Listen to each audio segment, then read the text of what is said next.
हाय साथियों, मैं आपके लिए लेकर आया हूं एक ऐसा वीडियो जिसे देखने के बाद आपकी पास्ट इंडेफिनिट टेंस से रिलेटेड सारी परेशानियां खत्म होने वाली हैं। और इस वीडियो को देखने के बाद आप कठिन से कठिन पास्ट इंडेफिनिट टेंस को बना पाओगे, कोई भी सेंटेंस को बना पाओगे। पास्ट इंडेफिनिट टेंस, इसमें हेल्पिंग वर्ब जो यूज होती है वो डिड होती है और मेन वर्ब वर्ब की फर्स्ट फॉर्म होती है। इंडेफिनिट की खास बात यह है कि इसमें हमेशा वर्ब की फर्स्ट फॉर्म ही यूज होगी, जहां नहीं होगी वो स्पेशल केस होगा। अब वो स्पेशल केस कौन सा होगा, इस वीडियो में आपको बताने वाला हूं। सबसे पहले पहचान समझते हैं, इसकी पहचान क्या है। पास्ट इंडेफिनिट टेंस की पहचान सबको पता है, हम सब जानते हैं। या ता था, ती थी, ते थे, ये तो हो गई हमारी सादी पहचान। कुछ वर्ड होते हैं इसमें ई, ए, इस तरीके के ए, लिया, दिया, इस तरीके के वर्ड आ जाते हैं अंत में। तो ये हमारी इसकी क्या होगी, पास्ट इंडेफिनिट टेंस की पहचान हो गई। और वैसे भी सिंपल सी पहचान है, यदि काम बीत गया तो पास्ट इंडेफिनिट टेंस में आएगा। ये हमारी बात समाप्त हुई पहचान की तरफ से। अब हम बात करते हैं इसके मोड क्या होते हैं। देखिए, अफर्मेटिव जो सेंटेंस होगा इसका पास्ट इंडेफिनिट टेंस का, वो स्पेशल केस है। क्या है स्पेशल केस? सबसे पहले सब्जेक्ट आता है, फिर वर्ब की सेकंड फॉर्म और उसके बाद में ऑब्जेक्ट। तो यहां पर देखो एक ही वर्ब है, वर्ब की सेकंड फॉर्म, प्लूरल हो या सिंगुलर सबके साथ यही रहेगी।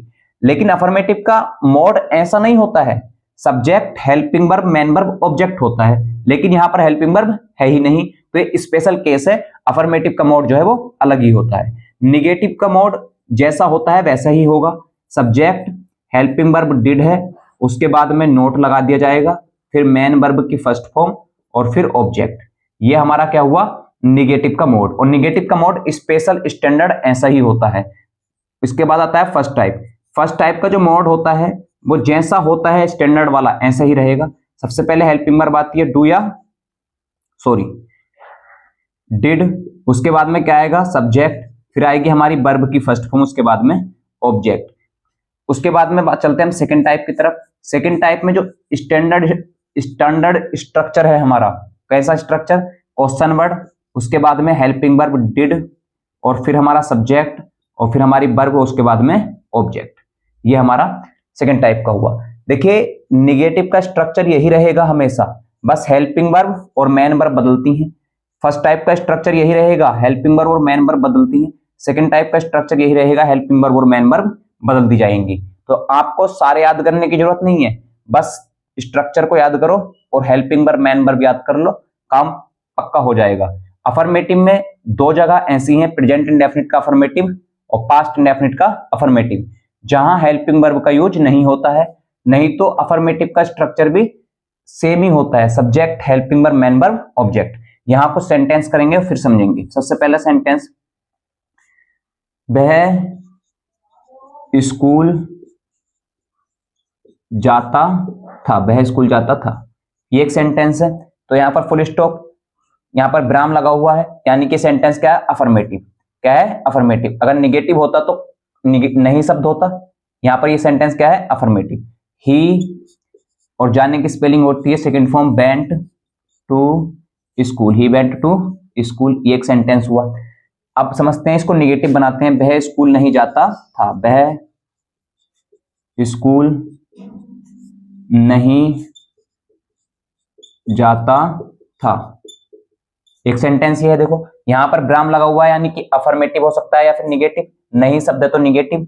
ही, निगेटिव में अब क्या आएगा, सब्जेक्ट के बाद helping verb did, he did. नहीं के लिए not, he did not, verb की फर्स्ट फॉर्म, जाने को गो, टू स्कूल। तो अफर्मेटिव और निगेटिव बहुत आसान हो गए बनाना। इसी के साथ चलते हैं आगे, इंट्रोगेटिव फर्स्ट टाइप।